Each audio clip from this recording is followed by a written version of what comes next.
Magandang tanghali bayan. Ito po si Emilio Kayawan, naghatid balita sa krisis tungkol sa Venezuela. Nag-uulat Emilio Kayawan Jr. Okay?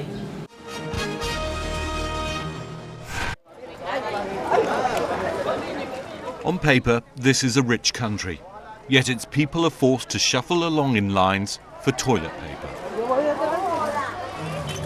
At 65 years old, Ivan should be enjoying his retirement. Instead, he spends his days queuing. What have you got in your shopping trolley? Mira. Nothing? What do you want today? Azúcar, leche, papel He toalé que no wants sugar, tenemos. milk, soap, and toilet paper. This in a country with some of the largest oil reserves in the world. But the price of oil slumped, and the government's management of the economy has been disastrous. I'm very annoyed. Only God knows what we're going through. Because in truth, no one is helping us. We have a government that doesn't care at all.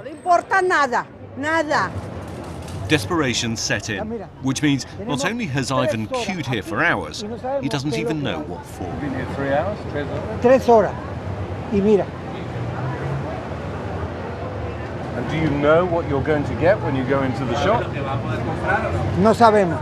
You don't know what you're waiting Nada. for? Estamos aquí sin saber qué es lo que hay.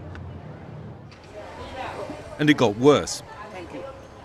The front of the queue led to this. The loading bay of a supermarket, locked shut. There were no deliveries and no goods. So the line stops here and then what? It's a symbol of a system that's failing. Scenes like this are playing out across the country as people swap rumours about what goods are available where, spending hours every day standing in line. So people have become almost obsessed by the shortages. And it's played extremely badly for the government here, which has now turned to its old nemesis, the United States, accusing it of waging an economic war against the people. And a recent move by Washington, declaring Venezuela a national security threat, has just handed the government here a propaganda victory. President Maduro accused America of trying to overthrow his government. Military exercises were ordered.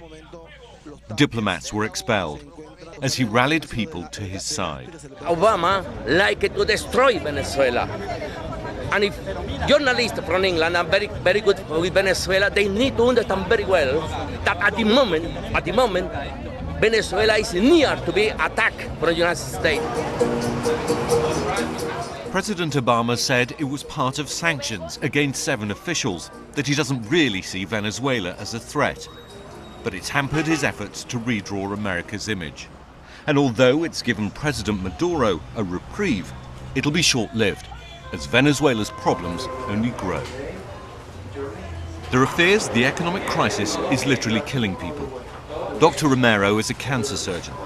He gets just $50 a month in a public hospital, so also works here in a private clinic. He says patients in the state system are at greater risk, more having radical surgery, because of a shortage of equipment and medicine. The situation right now is very difficult. Every day is worse. And if the things going on like this, will be a humanitarian crisis. A humanitarian crisis? You think it's that? I think there will be every day the rate mortality is growing up. And breast cancer is going up. Many here live in fear of opposing the government. But there have been protests, some violent. And unless the price of oil rallies, there's likely to be more shortages and even greater strife. Ian Pannell, BBC News, Caracas. Bringing you award-winning journalism every day. This is CNN.